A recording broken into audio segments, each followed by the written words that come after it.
Hi అండి. ముందుగా మీ అందరికీ వరలక్ష్మి వ్రత శుభాకాంక్షలు. అందరూ వరలక్ష్మి వ్రతం చేసుకున్నారా ఫ్రెండ్స్? నేనైతే లాస్ట్ వీకే చేసుకున్నాను కదండీ! ఈ వీక్ చేసుకోవడానికి కుదురుతుందో లేదో అని అనుకున్నాను గానీ, అమ్మవారి దయ వల్ల నేను కూడా చాలా సింపుల్‌గా పూజ అయితే చేసుకున్నాను. చాలా హ్యాపీ. మీరందరూ వరలక్ష్మి వ్రతం ఎలా చేసుకున్నారు? తప్పకుండా కామెంట్ చేయండి. ఇంకా రేపు రాఖీ పౌర్ణమి కదండీ! అందరూ అన్నదమ్ములకి రాఖీలు కట్టడానికి రెడీ అయిపోయారా? నాకు ఈ రాఖీ ఫెస్టివల్ వస్తుంది అంటే ఒక 1 వీక్ ముందు నుంచే ఎక్కడలేని బాధ వచ్చేస్తూ ఉంటుందండి.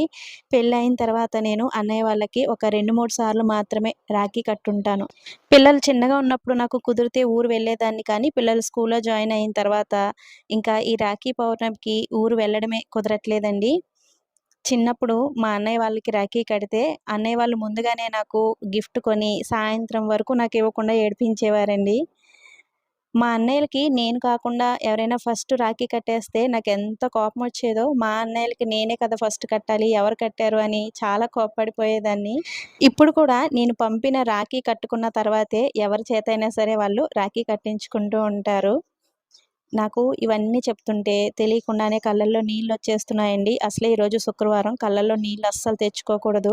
పెళ్ళైన ఆడపిల్లకి సంతోషంలో మాత్రమే కాదండి, కష్ట సుఖాల్లో కూడా తోడబుట్టిన వాళ్ళే గుర్తొస్తారు. అన్నదమ్ములు ఉండడం అదృష్టం కాదండి, కష్ట సుఖాలు పంచుకునే అన్నదమ్ములు ఉండడం అదృష్టం. తల్లిదండ్రులు ఉన్నా లేకపోయినా నీకొక పుట్టిల్లుంది, నీ కష్టాన్ని పంచుకోవడానికి మేమున్నాం అనే ధైర్యాన్ని, భరోసాని ఆడపిల్లకి ఇవ్వండి. ముందుగా మీ అందరికీ రక్షాబంధన్ శుభాకాంక్షలు.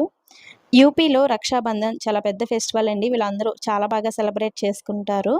ఇంకా ఈరోజు లంచ్‌లోకి నేను వంకాయ ఫ్రై, అలాగే పొట్లకాయ పెరుగు పచ్చడి తయారు చేశాను. ఈ చిన్ని మిన్ని వ్లాగ్ నచ్చితే లైక్ ఇచ్చి వెళ్ళడం అస్సలు మర్చిపోవద్దు ఫ్రెండ్స్. Thanks for watching.